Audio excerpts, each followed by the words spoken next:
بسم اللہ الرحمن الرحیم۔ شروع اللہ کا نام لے کر جو بڑا مہربان نہایت رحم والا ہے۔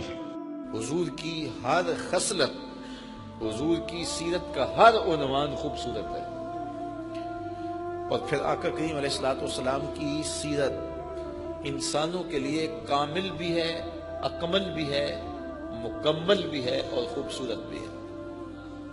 یہ نہیں ہے کہ کسی گوشہ زندگی میں تو تمہیں حضور کی سیرت مل جائے اور کسی گوشہ زندگی کے اندر حضور علیہ الصلوۃ والسلام کی سیرت تمہیں نظر نہ آئے۔ اگر باپ ہونے کی حیثیت سے دیکھنا چاہتے ہو تو سیدہ فاطمہ زہرا کے بابا کو دیکھ لو کہ بیٹی سے کتنا پیار کرتے ہیں، اور اگر بیٹا ہونے کی حیثیت سے دیکھنا چاہتے ہو تو پھر حضرت آمنہ کے فرزند کو ابوا کی وادی میں کھڑا ہوا اپنی ماں کو یاد کرتے ہوئے دیکھو، اور اگر شوہر ہونے کی حیثیت سے دیکھنا چاہتے ہو تو حضرت عائشہ صدیقہ سے پوچھو اور حضرت خدیجہ الکبریٰ سے پوچھو۔ اگر جنگی سپہ سالار ہونے کی حیثیت سے دیکھتے ہو تو پھر فاتح حنین کو دیکھو، اور جس بھی عنوان سے دیکھو گے آپ کو حضور کی سیرت مکمل نظر، نجی زندگی سے لے کے سیاسی زندگی تک، گھریلو زندگی سے لے کے جنگی زندگی تک، ہر عنوان حضور کا خوبصورت ہے۔ کسی شخص کو اصلی حالت میں دیکھنا ہو کہ وہ کیسا ہے تو یہ معیار بھی حضور نے خود دیا۔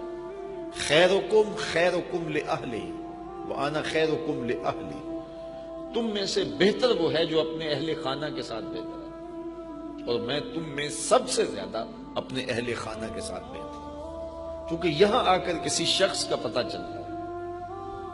کچھ لوگ دوستوں کے ساتھ بڑے خوبصورت انداز سے پیش آتے ہیں، کاروبار میں اگر ان کو دیکھو تو بڑے اچھے کاروباری ہوتے ہیں، لیکن اگر وہی شخص گھر آتا ہے تو گھر آ کے فرعون بن جاتا ہے۔ تو دوستوں کے ساتھ رویہ اچھا ہے، رشتہ داروں کے ساتھ رویہ اچھا ہے، کاروباری حضرات کے ساتھ رویہ اچھا ہے، لیکن جب بیوی کے پاس آیا تو وہاں ایک عجیب صورت بن جاتی ہے۔ تو کسی شخص کو دیکھنا ہو کہ وہ اپنی اصلی حالت میں کیا ہے، اس کا اندر کھل کے کیسے سامنے آتا ہے، تو اس کو دیکھا جائے کہ وہ اپنے اہل خانہ کے ساتھ رویہ کیسا رکھتا ہے۔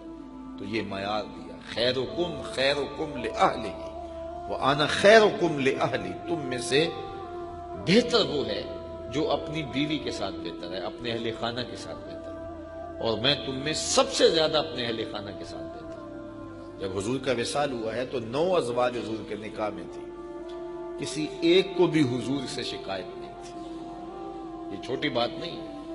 حضرت خدیجہ الکبریٰ رضی اللہ تعالی عنہ پر جب آخری وقت آتا ہے اور وہ محسوس کرتی ہیں کہ میرا آخری وقت آ گیا ہے، تو انہوں نے حضرت فاطمہ زہرا سے کہا جاؤ اپنے باپ سے چادر رحمت مانگ لاؤ۔ تو وہ حاضر خدمت ہوئی، تو حضور نے ارشاد فرمایا اے فاطمہ اپنی ماں سے پوچھو کہ چادر کیا کرنی ہے۔ تو وہ پوچھنے آئی تو حضور بھی پیچھے آ گئے۔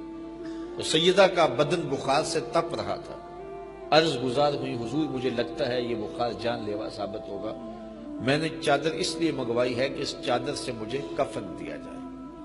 اندھیروں میں بیٹھ کے عقیدے نہ گھڑا کریں، عقیدے وہی رکھا کریں جو نبی کے گھر والوں کے۔ سیدہ خدیجہ الکبریٰ کا عقیدہ یہ ہے حضور کے بدن سے چھوئی ہوئی چادر کفن کو مل جائے تو بخشش کی ضمانت ہے۔ تو کہا حضور میں نے چادر اس لیے منگوائی ہے کہ اس چادر سے مجھے کفن دیا جائے۔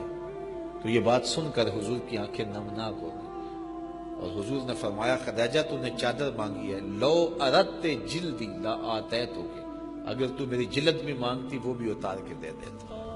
کوئی اس کی مثال تو لاؤ، زمانے میں اس کی مثال نہیں ملے گی۔ تو یہ حضور علیہ الصلوۃ والسلام کی سیرت کا وہ عنوان ہے جس کو ہم اپنی معاشرت کی خوبصورتی کے لیے برت کر کے اپنی زندگی کی تلخیوں کو مٹا سکتے ہیں۔